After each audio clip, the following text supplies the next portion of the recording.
Assalamualaikum warahmatullahi wabarakatuh. Okey, hari ni kita tengok Bitcoin ni.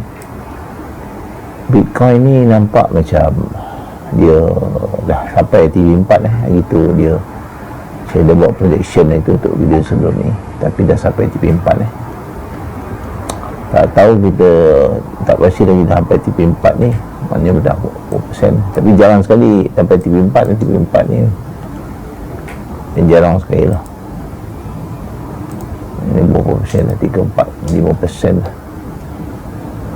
Kita tunggu ada signal untuk turun pula lah.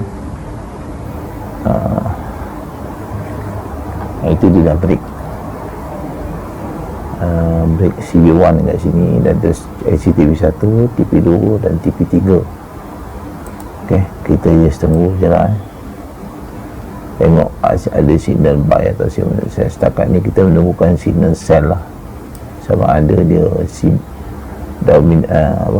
initial break, dominant break atau CB1 break.